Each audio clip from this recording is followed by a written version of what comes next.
La plupart des gens, franchement, gaspillent leur vie. Ils gaspillent leur vie. L'un des plus grands cadeaux que Dieu vous a donné, c'est la capacité de choisir. C'est notre plus grande bénédiction, mais c'est aussi notre plus grande responsabilité. Et si vous faites les mauvais choix, ça sera votre plus grande malédiction. Nous faisons des choix. Et ces choix nous font.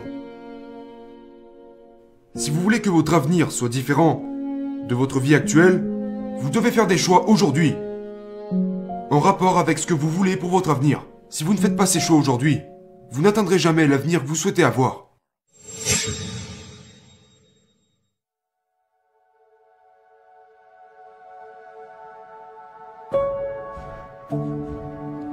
Choisissez votre avenir. Beaucoup de gens ont un grand malentendu au sujet de Dieu. Ce qu'ils ne comprennent pas, c'est que ils se disent « Ok, la Bible dit que Dieu m'a planifié avant de planifier la terre. » Ce qui est vrai.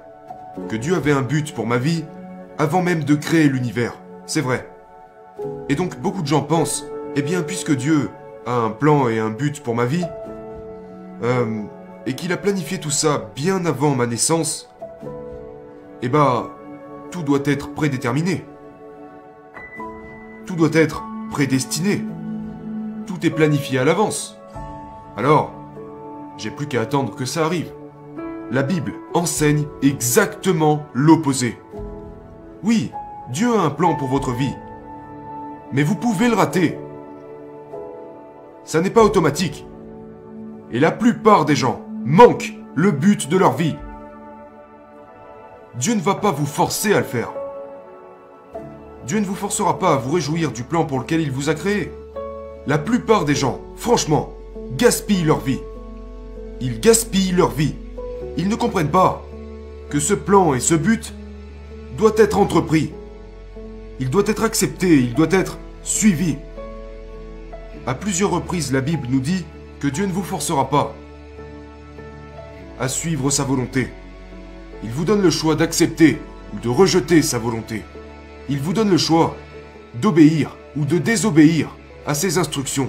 Il vous donne le choix de suivre ou d'ignorer le but pour lequel vous avez été créé. Et honnêtement, la plupart des gens manquent le but de leur vie à cause de leurs mauvaises décisions. Je veux que vous réussissiez dans la vie. Je ne veux pas que vous échouiez. Je veux que vous réussissiez. En tant que femme. En tant qu'homme. Si vous êtes marié en tant que mari ou femme. Si vous avez des enfants en tant que parents. Je veux que vous réussissiez. Choisissez votre vie.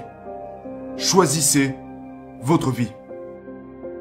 L'un des plus grands cadeaux que Dieu vous a donné, c'est la capacité de choisir. Vous n'êtes pas une marionnette. Dieu aurait pu nous créer dans le but de nous utiliser et il serait là-haut à tirer toutes les ficelles, nous faire prier 5 fois par jour, toujours nous faire faire les bonnes choses. Et s'il avait fait ça, devinez quoi? Il n'y aurait pas de mal dans le monde.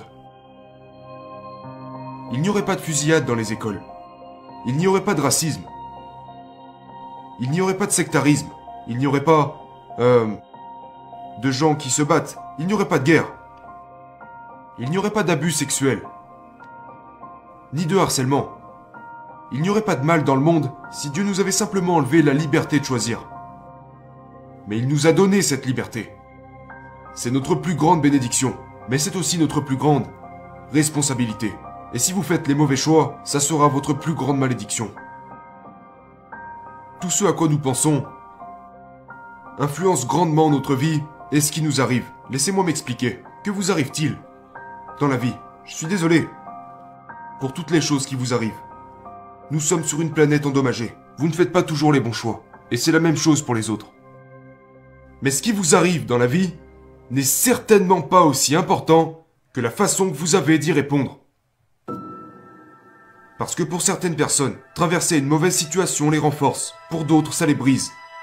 Pour certaines personnes, c'est un tremplin. Pour d'autres, c'est un obstacle. On peut prendre 2 personnes et les mettre exactement dans la même douleur. L'un d'eux réussira et l'autre échouera. Pourquoi? C'est leur choix. C'est les choix que vous faites. Vos choix sont bien plus décisifs pour ce qui est de façonner votre vie que votre situation. Vous ne pouvez pas contrôler toutes les circonstances qui se produisent dans votre vie, Navré, je suis désolé pour cette douleur. J'ai eu affaire à des circonstances dans ma vie que j'aurais aimé ne jamais avoir à vivre. Vous ne pouvez pas contrôler les circonstances de votre vie, mais vous pouvez contrôler vos choix. Vous pouvez contrôler votre réponse à cette situation.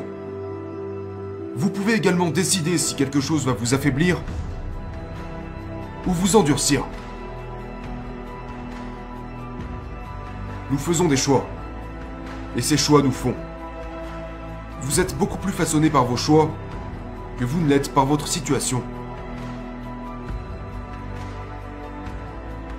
Les gens me demandent toujours comment changer quelque chose.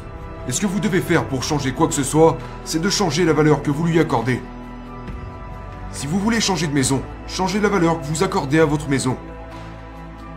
Si vous voulez changer votre santé, changez la valeur que vous accordez à votre corps. Si vous voulez changer votre entreprise, changez la valeur que vous accordez à votre travail. Si vous voulez changer de communauté, changer de travail, changez la valeur que vous accordez à cette situation, et cette situation changera.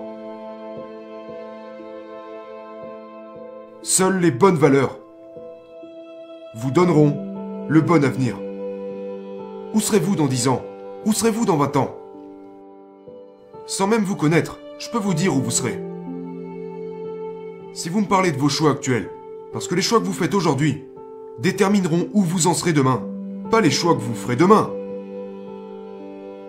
Les choix que vous faites aujourd'hui détermineront où vous en serez demain.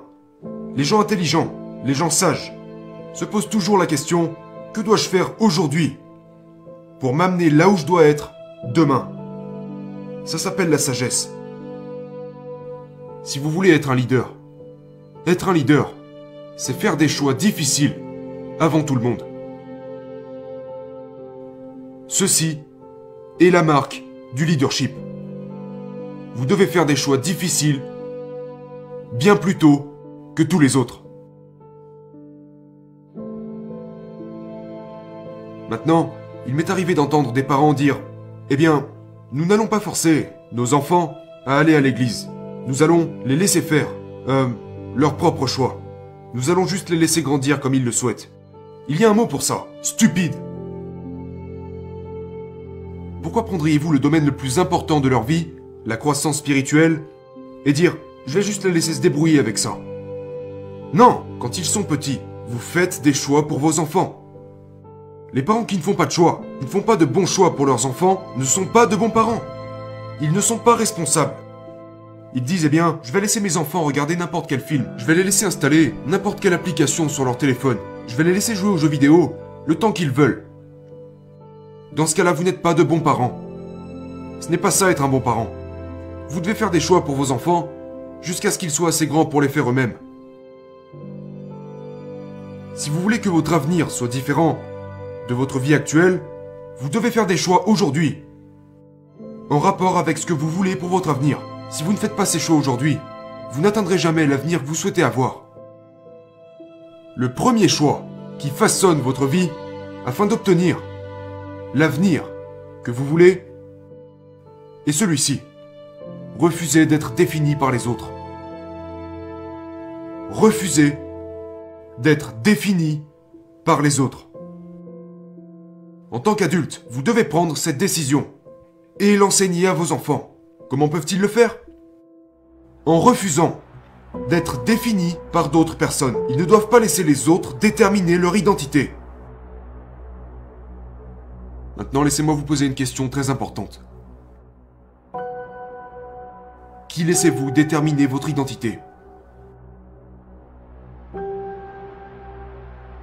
Qui laissez-vous déterminer votre identité? Qui sont-ils? Vos amis? Vos collègues? Un parent? Votre copain? Votre copine? Les enfants à l'école? Qui laissez-vous déterminer votre identité? Ça s'appelle la pression des pairs. Est-ce que les adultes subissent-ils cette pression? Oh que oui! Vous voyez les vêtements que vous portez, vous ne les avez pas choisis. Il y a une certaine mode et vous vous y êtes conformé. Quelqu'un a une belle voiture? Il me faut une belle voiture. Quelqu'un a une belle pelouse? Je dois avoir une meilleure pelouse que lui. Laisseriez-vous la concurrence déterminer votre identité? Laisseriez-vous la télévision déterminer votre identité? Laisseriez-vous les réseaux sociaux déterminer votre identité? Si c'est le cas, vous allez droit dans le mur. Ne suivez pas la foule en pensant que c'est ce qu'il y a de mieux à faire. Vous avez déjà laissé cette foule vous apprendre, vous inculquer à faire quelque chose ou être quelque chose que vous ne vouliez même pas être. Allons voir ce film, ou boire de l'alcool, ou ceci ou cela. Vous savez, vous ne voulez pas faire ça. Mais comme c'est ce que tout le monde fait, vous le faites quand même. Et vous renoncez à votre identité. Au moment où vous dites « oui mais comme tout le monde le fait », vous venez de renoncer à votre identité. Les gens sont plus définis par le monde qui les entoure que par leurs propres intentions. Lorsque vous renoncez au fait que quelqu'un d'autre puisse déterminer qui vous êtes, vous battez la peur. De la désapprobation. Et c'est l'une de vos plus grandes peurs. Que penseront les autres? Vous avez autant peur de la vie des autres que de votre propre mort. Lorsque vous savez qui vous êtes, votre peur diminue. Lorsque vous vivez un mensonge, votre peur augmente, parce qu'il pourrait découvrir ce que je suis vraiment, ou qui je suis vraiment. C'est la première chose que vous devez faire pour changer de vie. Refusez d'être défini par les autres. Soyez celui que Dieu veut que vous soyez. Si vous voulez atteindre la vie de vos rêves d'ici 10 ou 20 ans, vous devez arrêter de laisser les autres vous définir.